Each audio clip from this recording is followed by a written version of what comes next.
Hey everybody, this is Matt, the Christmas City Picker, and you are listening to the Thrifting For The Future podcast, where we talk about thrifting, reselling for a goal, and everything in between. On to the next episode. Hey everybody, it's Matt, the Christmas City Picker, and welcome to my Thrifting For The Future podcast. This is episode 8, I believe, and today we're going to talk a little bit about Whatnot. Just a couple things with it in terms of what you want to think of when you're sourcing, what category you want to do, how to price, just stuff like that. For those of you that have been living under a rock for the past year, Whatnot is an app that has blown up pretty much, really big in the past year, where people, it's a different method of selling. People get to do their own live auctions online and sell their stuff started at the price that they want, and they have people in the auction that give live bids, and the seller hopes that it goes for top dollar. Sometimes it is good, sometimes it isn't. You got to take the good with the bad. The top Whatnot sellers, they get a pretty penny off of it, but they also source a lot and have their ways to get certain things for bargains, so they can resell them for not too high of a price. Which brings me to sourcing for Whatnot. If you want to get on Whatnot, first off, it's going to take a little bit of a waiting period to get on. I don't know exactly what the waiting period is now. Back before, some people have waited like 2 months to get on Whatnot. I had to wait a week to get approved for Whatnot. Whatnot also searches out those with a social media presence and asks them to join. But if you're just a regular guy like me, you might have to wait just a little bit just to get approved to sell. It seems like they are getting tons of sellers on now, so it does kind of muddy the waters. It wasn't like before where it was just a couple. But with everything growing, there are going to be some pains, and everybody just has to get used to it. One thing they have done is their categories. They have started to add more categories and split up some of the categories. Like for one of the ones that I had sold in before, it used to be vintage and thrift. Now they actually have split up vintage and thrift. So like one's vintage, one's thrift, which is a good idea, because sometimes when you are selling vintage things that you may have thrifted them, people still want to get thrift prices. Like case in point, I had an auction where I sold pretty much all Disney stuff, and each of those Disney pieces could have sold on eBay for at the minimum of $20. Some of them up to around $50. But since it's in the vintage and thrift category, people see the thrift more and they think, I only want to spend like $3 or $4 for this thing, unless they're buying it for their personal use, which some people on Whatnot do. But for the most part, you'll see people are using Whatnot as a sourcing platform as well. And, that more power to them. I mean, I've done that. I've bought some things off Whatnot that I've turned around and sold on eBay. But, it's just the name of the game. It's a free market economy, so can't really complain about that. But that does affect how you want to source for Whatnot, depending on what categories. Like, let's just talk about in terms of vintage and thrift, like the clothing. If you're going to be selling clothing on Whatnot, you are going to want to get the best deal you can. I know everybody's thinking, yeah, I know, I want to get the best deal all the time. It's like, I get it, you want to get the best deal all the time when you're buying the stuff. But for Whatnot, you need to. Because there's no, you can't put a reserve bid on anything in Whatnot. And to get some bidders and some viewers on it, you're going to want to start it at a nice low bid, which Whatnot generally people started at $1 or $3 starting bid. So you gotta put them up there, cross your fingers that you have enough people in your life that are going to bid it up, and just let it fly. But that is why you have to find the lowest price that you can get it for. If you can get some bulk buys, either from like flea markets or garage sales, if you have rag shops nearby, those those would be some ways to get it. Gone are the days on Whatnot where I could go to Goodwill, buy a T-shirt for $3, and expect to sell it for like 15. There's been some times I've gone to Goodwill, bought a T-shirt for $3 that I think is a really cool T-shirt, and it sells on Whatnot for $1. But like I said, you have to take the good with the bad, and you can't cry over spilled milk. But if you can find the best sourcing for you, that would be a good thing to do. There are other categories now, like toys have always been one. Toys isn't really a problem for me. I can find them anywhere. You just have to know which toys you have, so you can accurately sell them. Because if you list something that's like $100, let's say G.I. Joe, and you put it up there just as an action figure and start it at $1, and you don't have many viewers of your live, you could be selling a $100 figure for like $2 or $3. So just know what you're selling, and wait to sell it. What I mean by wait is I've seen some lives where they will stop the live, or they won't bring out the good stuff unless they have a certain amount of viewers, which is understandable. The bigger names in the reselling community and the YouTubing community, stuff like that, like Harry Tornado. If you guys are on Netflix, they have Slobby Robbie from the Slobby's World. He's on Whatnot. Daily Refinement. Those guys will have tons of viewers of their auctions, and they'll sell their product, which some of it may not even be worth it, but they'll still sell it for a great amount because somebody wants to buy something from those guys. So it's the way it goes. More power to them. I'd love to be to that following where I could sell things for that much, but give me time, baby, give me time. But yeah. So the first part was the sourcing. Just make sure for Whatnot you are getting things for as low as you can, because Whatnot is going to start low, and unless you market yourself well enough on Whatnot, it's probably going to sell low, at least to start. So my suggestion is, if you're starting out on Whatnot, sell some things that you don't really care about, like sell some clothes. Maybe kind of mix in some good pieces so it interests people, but start off assuming that you're going to take a hit, and just gain those viewers, gain those followers, get people that are going to be watching, and know that you're going to have good stuff, and then you'll build it up. It'll be slow growth, but it'll be worth it. How do you want to price on Whatnot? There's a couple different ways of doing it on Whatnot. You can do the straight up starting at $1, and the auctions have a soft close where if somebody bids within the last 10 seconds, it'll add time to it. You can do it with sudden death, which I've tried on one, and it seems okay. It's just, if you have enough viewers, it seems to work better. Where there is no time extension, it's basically like eBay, like people are sniping it at the last second, which is good. Just make sure to set your time for maybe like a 45 seconds, so people can see what they want. And a lot of times what people do with Whatnot is, when you have that auction running for like 45 seconds, they're hopping on quick and checking the comps on what it is to see if they actually want to bid on it, because like I said, a lot of resellers are buying on Whatnot. So yeah, there's the sudden death, there's the live auction, there's also the buy it now, that you can just put it right in your store during your auction, where it's a set price to buy.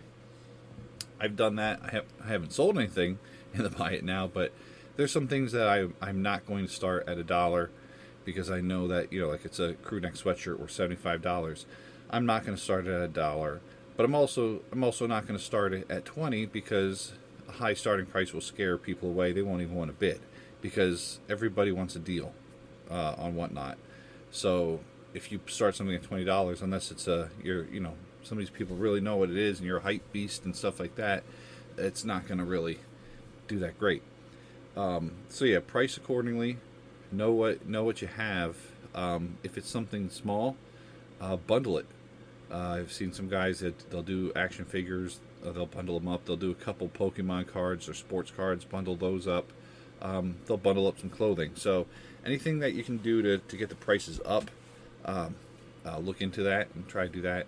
Just take into account your shipping, because remember, Whatnot shipping is kind of an odd bird, where they pay the full price of shipping for the first one, and then I think it's $1 for everyone after. I know they've changed the policies on it, so you will have to check whenever you want to sell. Just check on what they are currently, and take that into account for that.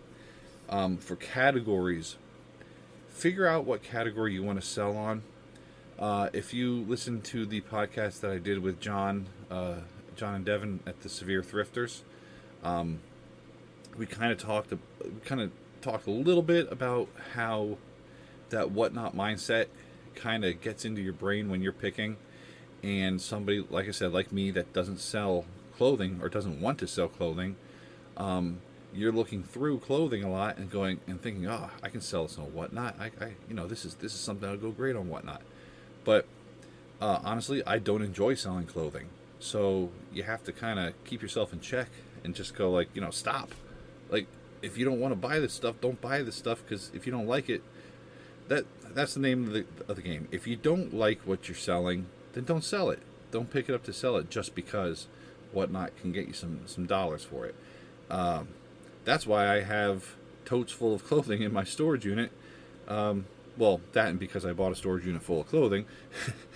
But yeah, I mean, you have to like what you're selling, otherwise it just becomes a tedious task that you're doing, whether you're selling on a Whatnot or eBay or Amazon.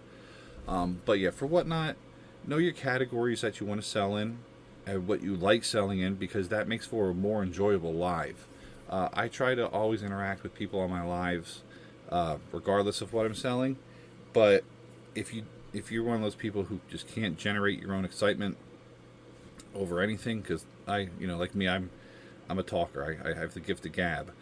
But if there's people that don't really like to talk too much, you have to have something that you like. That way you know about it, and it comes across as you're more excited about selling it. So which in turn generates more excitement about what you're selling. And somebody who doesn't really understand what it is that you're selling might go, oh, you know what? This guy sounds excited about it. This must be good. Like, I'll throw $5 on it. Why not? So just know what you're selling. The categories are many.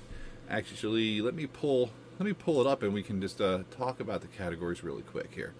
The categories right now, and this is just a few. I'm not going to get into it deeply, but they have trading cards, they have sports stuff, they have toys, they have comics, sneakers and streetwear, vintage and thrift fashions, bags and jewelry and accessories, watches, video games, movies. They even sell NFTs, coins and money, music, electronics, arts and crafts, and some extra, what they call Whatnot, like books and stuff like that. Disney is one of the big categories, but if you're going to sell Disney, know what you're selling, because Disney collectors are knowledgeable. And if you just have something that looks like, oh, it's Disney, you better know what you're selling. But yeah, go on, check it out. The sneakers, make sure not to click bid on some of them, because sneakers, oh man, I've been on one of those lives, and just to kind of see what sneakers they had, if they had any on my size. In my size, and yeah, they're up there at like $1,500. So I don't know where the heck people get $1,500 sneakers at to source. Definitely can't find any of those around here. At least not a thrift store or a flea market. I mean, flea market, I found a $100 pair of Jordans for $10, but that's my tops. But yeah, know the categories, like Lego. If you're a Lego seller, they have a Lego category, and you can sell on that. And just make sure, like I said, make sure you have enough followers and you have enough people on the live to make it worth your while. Otherwise, you're going to be done with the live and go, I could have sold this for more on eBay, which is the good transition in terms of do you want to sell on Whatnot or do you want to sell on eBay? If you're buying for Whatnot, you're going to have a different, school of thought when you're doing that. You're going to buy more because Whatnot in one live you can sell multiple things. You just remember you got to pack and ship it, but you can sell more in a shorter time on Whatnot. Whereas eBay, you want to buy more premium things to sell it on eBay because you might be sitting on it longer. So when you're outsourcing, kind of separate your eBay and your Whatnot mentality. Maybe go out and do a Whatnot day, like it, or just kind of just know what you're buying. Like if you buy some clothes, just say, okay, this is Whatnot, and then pull out a couple that are actually the top, in that bag and sell that on eBay. That way, you can kind of get your mind set in terms of, like I said in the live with or the podcast with John and Devin, the Whatnot mentality. Because the Whatnot mentality in terms of sourcing for me is just buy everything, man. Just buy everything and let it fly. And you can see that there are sellers on Whatnot that you can just tell do that when they're buying, because some of the stuff that they sell, I mean, granted it is in the thrift category, but some of the stuff they sell, let's be honest, is crap. Like you get it and there's stains on it, and holes that haven't been disclosed on the live, which is why it's different from eBay. eBay, if you put something forth as a solid product, and somebody gets it and it has a stain or a rip, they can put in for return. Whatnot, it's not going to happen. Whatnot, they take it as it is. You really should disclose anything wrong with it on Whatnot, but some people don't. But it's more it's how they are. I like to disclose everything that I see wrong with things because I like transparency when I sell. But yeah, Whatnot can be worth it. You just have to know what you're doing with Whatnot and go forward from there. Other than that, I don't really think there is much more to talk about Whatnot. If there's anything that I missed or you want me to go more in depth on, feel free. I mean, I can get more into the technical stuff with it in terms of like, two cameras or two phones or like a phone and a computer, just how to actually do it. It's the more technical, stuff, which I don't really like. It's, email Devin at severethrifters.com or not Severe Thrifters on Instagram and ask him the technical stuff. He's good at technical stuff. But yeah, the as far as Whatnot goes, that's it for now. If there's any other subjects about that or topics with Whatnot that you want me to talk about, follow me on Instagram at Christmas City Picker, YouTube Christmas City Picker. My email is christmascitypicker@gmail.com. I did start a page on Facebook for those that want to join the accountability group to kind of help each other reach goals, like kind of support each other. On Facebook, it's Thrifting For The Future. It has a long title, but just search Thrifting For The Future and you should see that. And the podcast, as always, Thrifting For The Future. Next one, we'll talk a little bit more about eBay, and we'll touch on Amazon, because Amazon reselling is a whole different beast in and of itself, and that actually should take a couple episodes because it is a lot harder than eBay to get going, at least up to a level where you can sustain some good money and some growth, especially with the regulations and the restrictions that they put on daily.